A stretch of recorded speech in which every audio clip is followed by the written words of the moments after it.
start with another chapter today, reflection and refraction of light. First of all, what is light?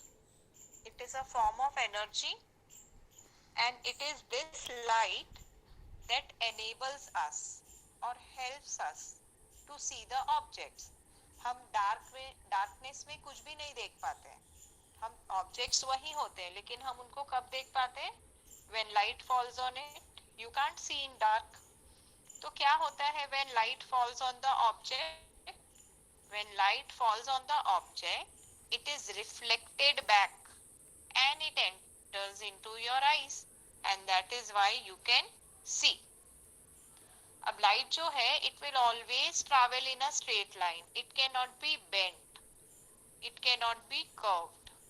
Okay. Then ये जो chapter है, इसमें हम light के बारे में बहुत सारी चीजें पढ़ेंगे. We will discuss as and when it comes. अभी हम पढ़ेंगे दो इम्पोर्टेंट चीजों के बारे में, और may be this is the overview of the chapter. अभी हम शुरू करेंगे विद रिफ्लेक्शन ऑफ लाइट.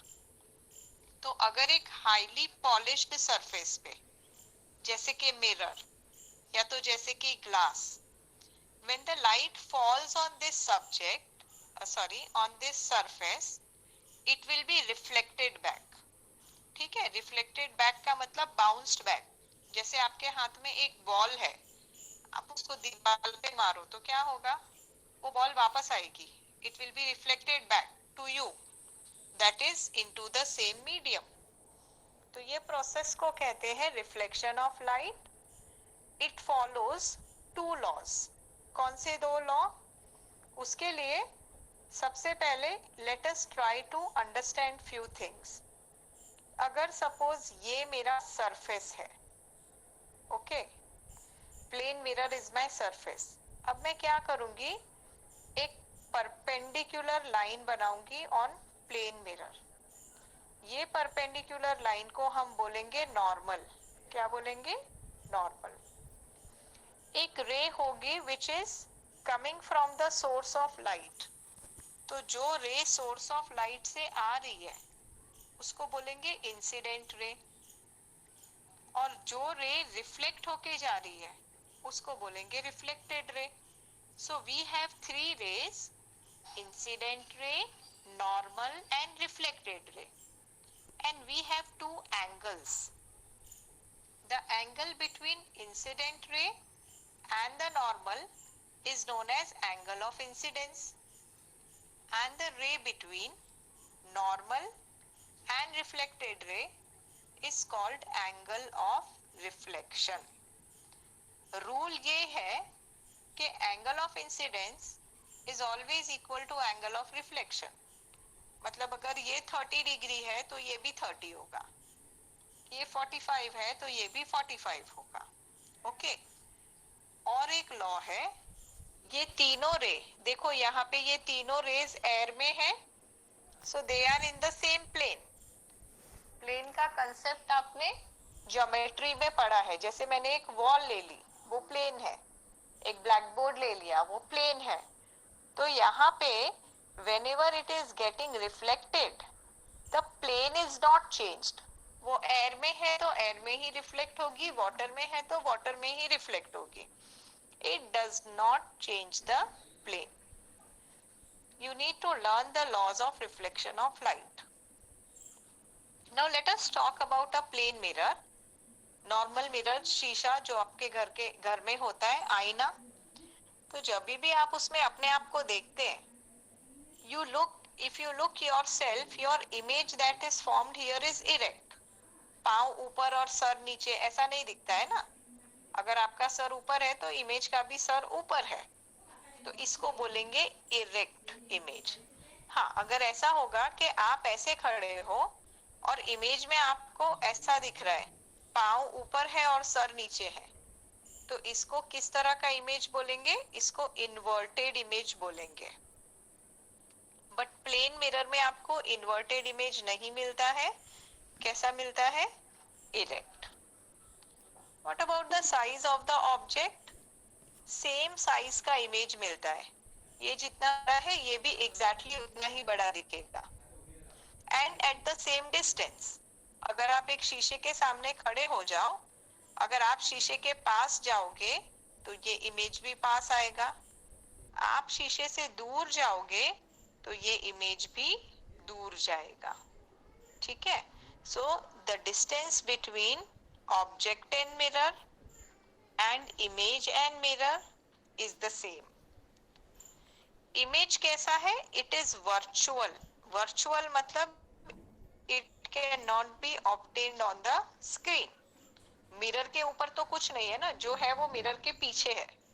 तो इस तरह का इमेज जो कि स्क्रीन पे you can not get is known as virtual.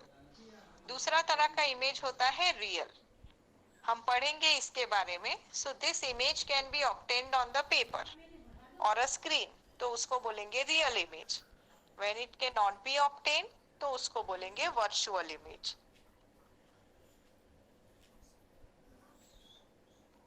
Also the image is laterally inverted. Lateral inversion का मतलब क्या है? ऐसा कि जैसे आपका ऑब्जेक्ट ऐसा है तो उसका इमेज कैसा दिखेगा? ऐसा। आप एक काम करना, आज एक प्लेन पेपर लेना और उस पे बड़े बड़े हैंडराइटिंग से चॉक कलर से अलग अलग अल्फाबेट लिख के देखना, ABCD। आप देखोगे कि वो उसका लैटरल इन्वर्शन कैसा होता है। लैटरल इन्वर्शन मतलब लेफ्ट का राइट और राइट का लेफ्ट। जैसे मैंने आपको R का करके दिखाया, उसी तरह से B कैसा होगा? ऐसा होगा। देन और कौन से लेटर्स हैं जो लेटरली इन्वर्टेड आप देखेंगे तो आपको अलग दिखेंगे? P, right? So look for yourself. There is a person whose name is in the Limca Book of Records or I don't know Guinness Book of Record. वो पूरी लैंग्वेज उल्टी उल्टी उल्टी लिख सकता है मिरर इमेज के फॉर्म में। तो वो जो लिखते हैं, he is in Gujarat only, वो जो लिखते हैं वो पढ़ने के लिए आपको उसका इमेज देखना पड़ेगा मिरर में। So he can write laterally inverted letters and he can write it very fast. Okay. Plane mirror की बात हो गई। Now we will talk about spherical mirrors. Spherical mirror मतलब क्या? जो हॉलो स्फीयर में से बनाए हुए हैं। जैसे ये स्फीयर था, इसको मैंने बीच में से काट दिया तो ये बन गया मेरा कॉनकेव मिरर और ये बन गया मेरा कॉन्वेक्स मिरर। तो ऐसे मिरर्स जो कि हॉलो स्फीयर में से बनाए हुए हैं उनको हम बोलेंगे स्फेरिकल या तो कर्व्ड मिरर। दो तरह के होते हैं, जैसे मैंने बताया कॉनकेव, जिसका जो रिफ्लेक्टिंग सरफेस है ये है उसका reflecting surface, it is curved inside. और कॉन्वेक्स, जिसका reflecting surface is curved outwards. यहाँ पे इनवर्ड्स लिखा हुआ है, उसकी जगह आएगा आउटवर्ड्स, बाहर की तरफ है उसका रिफ्लेक्टिंग सरफेस और इसका अंदर की तरफ है। Now what happens to the rays when they fall on this mirror? देखो what happens to the rays when they fall? जो रेज है, मैंने आपको बोला the rays of light will always travel straight and they are parallel to each other. Mirror से टकराने के बाद they all will be reflected and reflection will be in such a way that they all meet at one point, one common point. इस common point को बोलते हैं focus। और क्योंकि सारी रेज एक ही common point पे मिल रही है, इसलिए इस तरह का जो मिरर है, ये कॉन्वेक्स मिरर है, इसको हम बोलेंगे कन्वर्जिंग मिरर। किस तरह का मिरर बोलेंगे? सॉरी, ये कॉन्वेक्स नहीं, ये कॉनकेव है क्योंकि ये है इसका रिफ्लेक्टिंग सरफेस। तो इस तरह के मिरर को हम बोलेंगे कन्वर्जिंग, क्योंकि सारी रेज एक जगह पे इकट्ठी हो गई है। तो कन्वर्जिंग मिरर कौन सा है? Concave mirror. कॉनकेव मिरर का मतलब क्या है? जिसका रिफ्लेक्टिंग सरफेस अंदर की तरफ है, इसका बाहर की तरफ है। देखते हैं यहाँ पे क्या होता है। When the rays fall on the curved mirror, So when the rays fall on the curved mirror of convex mirror, देखो क्या होता है, the light rays again they will travel straight. Now these rays are diverged back. आपने देखा ये जो race थी ये इसको टकराने के बाद इस मिरर से दूर चली गई, तो दे आर नॉट मीटिंग, ये रेस तो मिल ही नहीं रही है। क्योंकि ये नहीं मिल रही है इसलिए इसको बोलेंगे डाइवर्जिंग मिरर। पर अगर हम ये रेस को पीछे की तरफ इमेजिन करें तो ये रेस मिलेगी on the other side of the mirror, और जहां पर भी वो मिलेगी that is again known as focus. Because यहाँ पे images do not meet, they appear to come from a point behind the mirror, तो यहाँ पे आपको इमेज हमेशा कैसा मिलेगा, वर्चुअल। और जहां पे the rays are actually meeting वहां पे इमेज कैसा मिलेगा, रियल। ये कैसा मिरर है, डाइवर्जिंग, और ये कैसा मिरर है, कन्वर्जिंग। थोड़ी टर्म्स हैं जो आपको याद होनी चाहिए when you are talking about a spherical mirror. तो जैसे मैंने आपको बताया कि स्फेरिकल मिरर एक हॉलो स्फीयर में से बनाया हुआ है। अब वो हॉलो स्फीयर का एक सेंटर तो होगा। अब जैसे इसमें ये स्फीयर ऐसा होगा, मेरी स्क्रीन छोटी है तो मैं पूरा नहीं दिखा पा रही हूँ, पर जिस भी मिरर में से, जिस भी स्फीयर में से ये मिरर बना है उसका एक सेंटर रहा होगा, उसको बोलेंगे centre of curvature capital C, और उसका एक रेडियस होगा जिसको आप बोलेंगे radius of curvature small R. तो यहाँ पे radius of curvature is CP. Again जहां पे सारी रेज आर मीटिंग उस पॉइंट को बोलेंगे फोकस, और जो सीधी लाइन फोकस से पास हो रही है उसको बोलेंगे प्रिंसिपल एक्सिस। सो यहाँ पे X Y is principal axis, and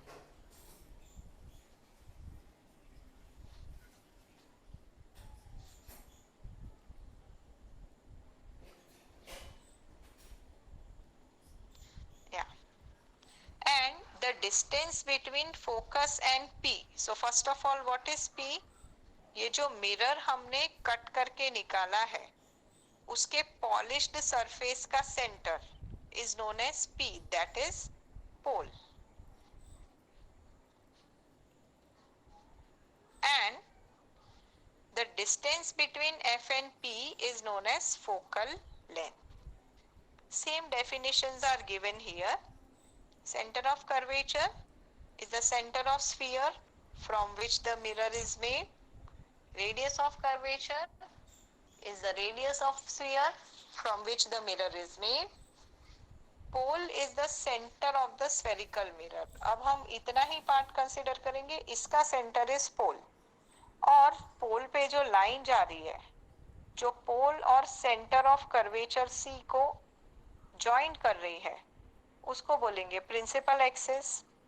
जहां पे सारी रेज मिल गई उसको बोलेंगे focus, and the distance between pole and principal focus is focal length.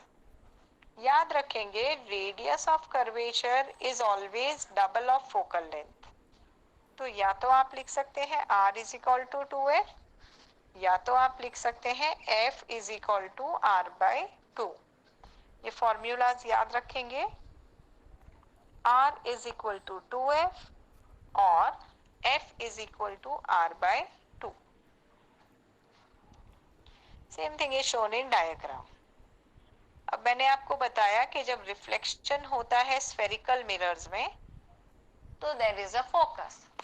अब हम तीन बेसिक रूल्स याद रखेंगे for reflection by spherical mirror. कौन से तीन बेसिक रूल? देखो, this is a ray which is parallel to principal axis, तो जब भी कोई भी रे is parallel to principal axis, whether it is a concave lens or a convex lens, right? Sorry, not lens, mirror. So this is a concave mirror, this is a convex mirror. तो whenever ray is parallel to the principal axis, it will get reflected in such a way that it will always pass through focus. तो अगर ray parallel है incident ray, तो reflected ray हमेशा कहाँ से पास होगी? हमेशा फोकस से पास होगी, चाहे वो कॉनकेव मिरर है या कॉन्वेक्स मिरर है। यहाँ पे फोकस मिरर के पीछे है, तो आपको रे को एक्स्ट्रापोलेट करके देखना पड़ेगा that it is passing through the focus और नॉट। इसी तरह से whenever the ray is passing through focus, तो रिफ्लेक्ट होने के बाद it becomes parallel to principal axis। आप ये रूल्स का ध्यान रखेंगे क्योंकि बाद में हम रे डायग्राम बनाएंगे, तो रे डायग्राम बनाने के वक्त ये रूल्स काम आएंगे। तीसरा रूल ये है कि whenever a ray is passing from center of curvature, तो वो रिफ्लेक्ट नहीं होगी, जैसी जा रही है वैसी ही वापस आएगी, रिफ्लेक्ट तो होगी but on the same path. So that is tried, they have tried to show it here that this is incident ray, वो वापस जाएगी सेम पाथ पे। So this is again concave lens and this is convex lens. याद रखिए दोनों में same चीज होगी। So it is passing through C and it will come back through the same path. ये था सेकेंड रूल। दूसरा रूल ये है जो आपकी टेक्स्ट बुक में नहीं दिया हुआ है, बट उसका मतलब सिर्फ इतना ही है that if a concave or convex mirror ray of light is detected, जैसे कि वो ऑब्लिक आई, पैरेलल नहीं आई, तो जितना एंगल ऑफ इंसिडेंस है उतना ही एंगल ऑफ रिफ्लेक्शन होगा। तो यहाँ पे ये बन गया हमारा नॉर्मल, ये है एंगल I और ये है एंगल R। सो सब जगह सेम होगा, whether it is a concave mirror और a convex mirror, angle I will be always equal to angle R, that is angle of reflection. Please stop recording.